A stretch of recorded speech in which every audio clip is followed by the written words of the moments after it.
آیا در قانونگذاری جمهوری تاجیکستان یگان معیار پیش بینی شده است یا در قانون در معیارهای بین المللی در یگان سند حقوقی که یک نفر حق ندارد به نفر دیگر، به دوستش، همسایه‌اش، همحزبیش، شناسش کمک کند؟ یک مسافر 87 ساله را فقط به خاطری که به خانواده درمانده بیچاره و طفلکا و زنهای بی شوهر مانده که شوهراشان در زندانند کمک کرده است 5 سال زندان.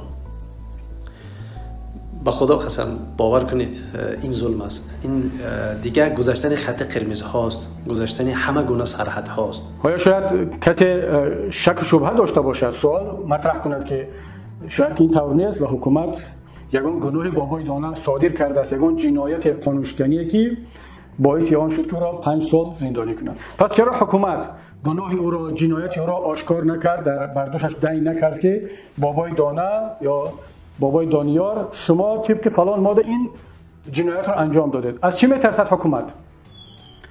حکومت مگر از این پیرمرد 87 ساله میترسد؟ نه، هیچگاه نمیترسد. حکومت از دو چیز میترسد، یکی از ناحقی خودش که دروغ گفته ایستاده است، دیوم از مردم، از ملت که مردم آگاه میشود از این قانونشکنی. این ملت باید بیدار شود. تا اگر این ملت بیدار نشود، از گلوی اینها نگیرد که شما چرا این جنایت داره، رحمان و باز ادامه میدهد. به مسافری 87 ساله برای جرم چی؟ برای اینکه فرزند ندارد، به ذریات است. باور بکنید از ریش سفید همین الله شرم میدارد. والله قسم الله، رسول اکرم صلی الله علیه و آله میگه که الله از ریش سفید بنده شرم میداره. وقتی که دعا میکنه دستش میبرداره و دستی اون خائبتن و خالی پایان روان نمیکنه. حتما دعای موسفیدی که ریش سفید دارد مستجاب است. ولی رحمانوف و مقامات امنیتیش بر ریش سفید همین موی سفید رحم نکرد. آیا ایمان در وجود رحمانوف میبینه؟ آیا مقدس داشتن یک شخصی پیر میبینه؟ آیا شما فکر داره که رحمانوف که همین موی سفید پیر دید ریش داره برد 5 سال زندان حکمش کرد؟ با کدام عقل، با کدام فطرت، با کدام طینت، با کدام ایمان، با کدام حسیات ملی و وطن دوستی بود؟ ما شما یک مرتبه نه چند مرتبه کارهایی کردیم که واقعا نتیجه داد. من میتونم 3 تا اون رو نامبر کنم. یکیش در قضیه حمزه، برای اینکه حمزه 4 ساله داشت میمرد، حکومت اجازه بیرون برآمدن نمیداد.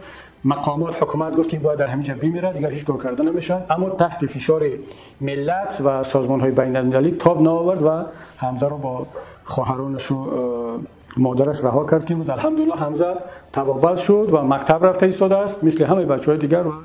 دوم قضیه فاطمه خورسال دختر شبنم خدای داده که باز هم رو از فرودگاه منع کردن، اجازه ندادن. با این موج بزرگی اعتراضهای داخلی و خارجی باز حکومت اونها رو هم رها کرد. قضیه سوم همین راننده تاکسی که یک بسیار با صدای دل ملت صحبت کرد، میتوانستن او رو هم فشار بیارن، اما چون دیدن که در پسش ملت ایستاده است، ملت مستحکم ایستاد، فعلا از او دست برداشتند و خدا کند که هیچگاه این نیت شما رو عملی نکنند. در این 3 حالت ملت قدرت خود را نشان داد، مبارزین قدرت خود را نشان دادند. ایمانی من نگذاشت که من خاموش بستم. امروز ایمانی من گفت خیز از این مسافر مظلومی که در زندان 5 سال زندانی شده است از این دفاع کن. چرا ما امروز دفاع نمیکنیم از این مسافر؟ باید هر یک تای ما و شما امروز بخیزیم ویدیو ابرشه نکنیم بسونی حکومت رحمانوف که شما ناعدالانه، عدل به عدل، شما عدل ندارید، شما یک مسافر زندان کردید. وقتی 10 میلیون از حقوق یک نفر پیرمرد 87 ساله نمیتونیم حمایت کنیم، بدونید، مطمئن باشید که مرگمان بالاتر است، مرگمان ارزشمندتر است از زنده بودنمان. هیچ چیزی از انسانیت برای ما و شما باقی نمانده عزیزان، هیچ چیز. این زندگی و این دنیا ارزش ندارد. اگر ما و شما دنبال ارزش ها و مقدسات نباشیم، خوردن و پوشیدن، میبخشید توالت رفتن، هیچ ارزشی ندارد. من فکر میکنم وقتی آن آمده است که ملت، بخصوص اون بخشی مبارز و صاحب ضمیر ملت، اون بخشی که برای خودش دلیل میتراشد که حالا نمیتواند از بابای دانه پشتیبانی کند، با آنها کار نداریم، وجدانشون میداند. اما اون بخش دیگری که خود را بیدار میداند، انسان میداند، مبارز میداند و طلب میکند که باید قضیه سیاسی را از بحث یک پیرمرد، یک طفل، یک زن، یک مادر جدا کرد. نباید انسانیت را قربانی سیاست کرد. نباید فرهنگ را، اخلاق را قربان سیاست کرد. اینجا مسئولیت ما و شما است برادران و خواهران عزیز. من پیامم این است که نابسته از عضو کدام حزب هستید، عضو پیمان، نهضت اسلامی، گروه 24 مستقل هستید یا خود را اگر انسانی صاحب ضمیر میدانید، من از همتون برادروار خواهش میکنم، چون بابای دانه رو میشناختم و این کفالت را میدهم، این شاهدی را میدهم که بابای دانه اگر در تاجیکستان اگر دو تا آدمی پاک ضمیر و نورانی و به معنای تامش مسلمان و تاجیک باشد، یکیش بابای دانه بود. اگر یک تا باشد همون هم بابای دانه هست.